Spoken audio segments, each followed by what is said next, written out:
હીરા બજારમાં વેપારીઓ પાસેથી હીરાનો માલ ખરીદી કરી તેનું પેમેન્ટ નહીં ચૂકવી ઉઠમણું કરનાર મહંત ડાયમંડ એલએલપી તથા રસેસ જ્વેલર્સ એલએલપી કંપનીના ભાગીદારને ઇકોસેલની ટીમે ઝડપી પાડ્યો છે.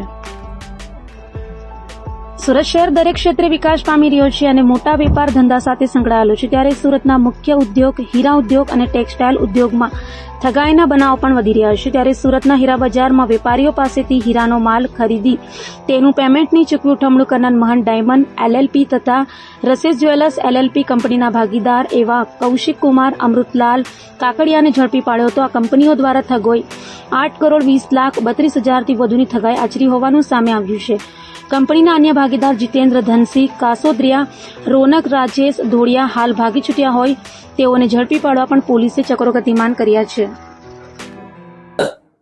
સુરત શહેર એ સમગ્ર ભારતમાં હીરાના વ્યાપાર માટે ખૂબ જ પ્રખ્યાત છે અને આખા ગુજરાતમાંથી તેમજ સમગ્ર ભારતમાંથી વ્યાપારીઓ હીરાની ખરીદી અને વેચાણ માટે સુરતમાં આવતા હોય છે અને સુરતમાં તમામ ભારતના રાજ્યોમાં પોલિશ હીરા તૈયાર કરી અને સપ્લાય કરવામાં આવે છે.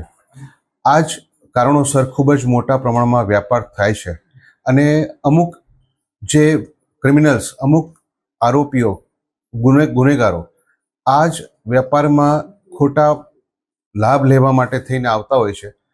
એવો જ એ બનાવ સુરતમાં બનવા પામેલ છે, જે અનુસંધાને અમોએ ફરિયાદી શ્રી અનિલભાઈ હીરપરાની ફરિયાદ લઈ અને તેઓની સાથે અહીંના જ સ્થાનિક વસવાટ કરતા આરોપીઓએ અનિલભાઈ અને તેમની સાથે અન્ય સાહેદોને ભોગ બનાવી અને કુલ 8,20,32,320 રૂપિયાની રકમનું છેતરપિંડી વિશ્વાસઘાત કરેલ છે.